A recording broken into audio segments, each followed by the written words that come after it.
Going to bring in the Prime Minister now. It is Tuesday morning. She joins us at this time every Monday or Tuesday.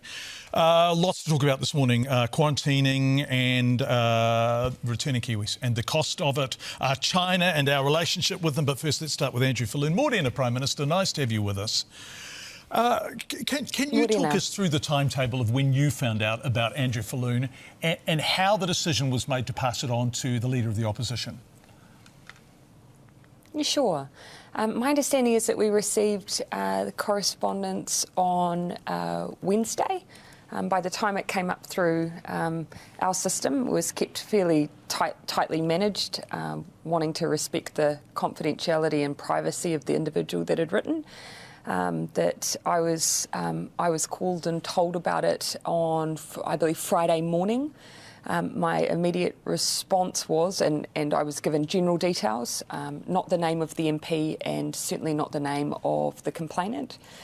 My view was that ultimately it needed to be dealt with by the person who had the ability to deal with it, and that would essentially be the leader of that MP's political party.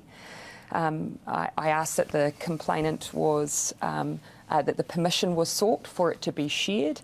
That happened, and then the correspondence was passed on Friday. And that, as far as I'm concerned, was the end of our involvement. Given it was a National Party MP, and given that the person who received this unsolicited and very much unwanted message from Andrew Falloon knew that he was a National Party MP, why did they come to your office? Was there any explanation of why they came to you?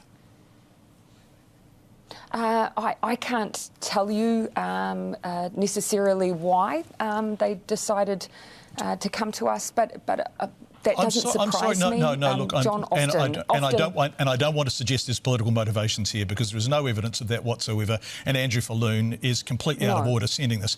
But I guess... If you let me just finish, I can give you my assessment of why they might have. When people feel that they haven't got an outcome that they wanted, particularly if they've used authorities, then often the place of last resort people often see as being me in my office, and I totally understand that. I can only assume that that might have been the motivation in that case. But regardless, my judgment was that the best person to be able to deal with the issue was the person who had direct responsibility for that Member of Parliament. Had it been a member of my own team, then it would have rested with me.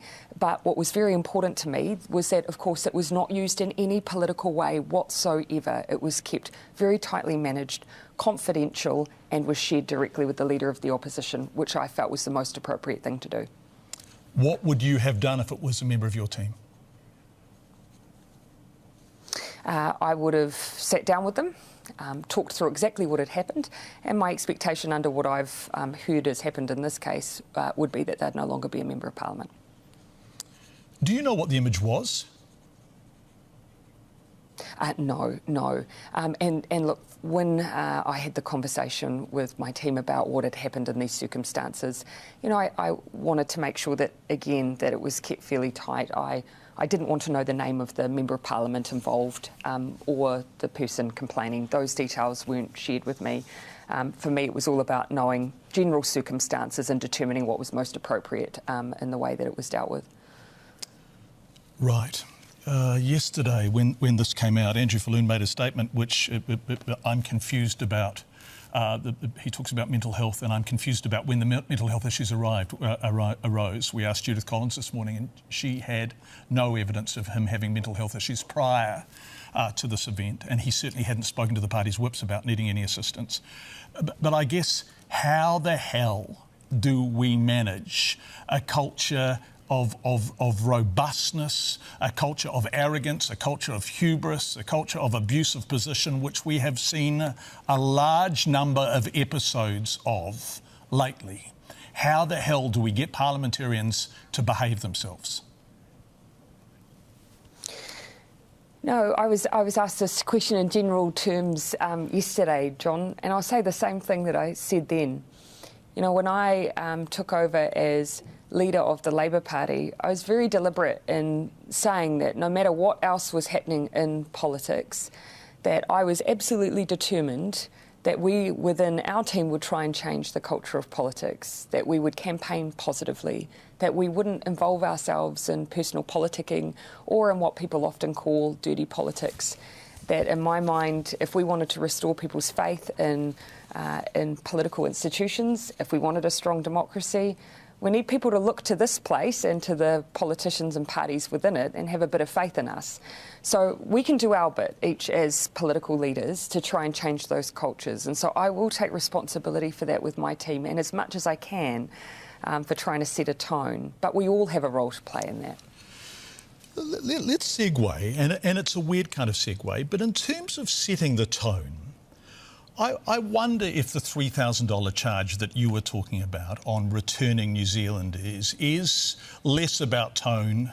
Well, it's a populist tone, isn't it? There is a sense that people are frustrated and angered. John, there's 1.5 million New Zealanders roughly living abroad. There is a massive diaspora. Some of them are going to find themselves in brutally tough circumstances. They're going to return home, be put in isolation against their will, and now charged for it.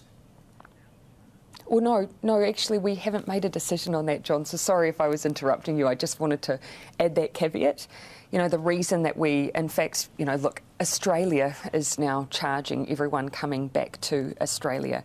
The Leader of the Opposition over the weekend chucked out a view that they believe they want to charge. And Megan Wood said, hey, that's our policy. We're pleased the Nats like it. We, however, are working through what is a very complex situation. As you say, there are some people in tough circumstances. Equally, we have legal obligations to make sure that New Zealanders are able to return home, and whether or not this would be then seen as an impediment to that.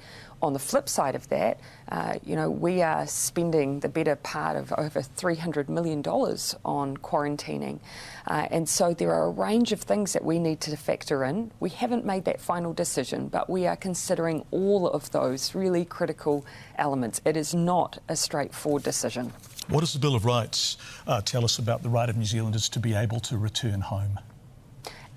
And this is why actually there are some legal ramifications that need to be worked through and given full consideration, because people do have for those who have said, for instance, that we should close our borders entirely, New Zealand citizens, they have a right to come back to the place that they are legally able to reside.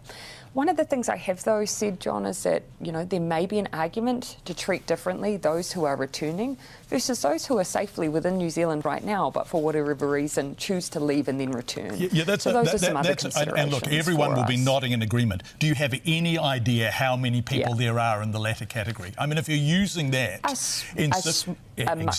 A much smaller number. Yeah. Yeah, but equally, we do want New Zealanders to think that decision through, because that is not something they should take lightly when it comes at a cost to everyone. Can we talk about China? You talked yesterday about our principal concerns, and we look at Dominic Raab severing the extradition treaty with Hong Kong overnight in a protest against the draconian new laws that mainland China is implementing in Hong Kong. Are we looking at doing something similar with our extradition treaty with Hong Kong? Yep. Are we standing up strongly enough against the cynicism of the CCP at the moment? Well, obviously, we have made our views on what has happened within Hong Kong plainly known.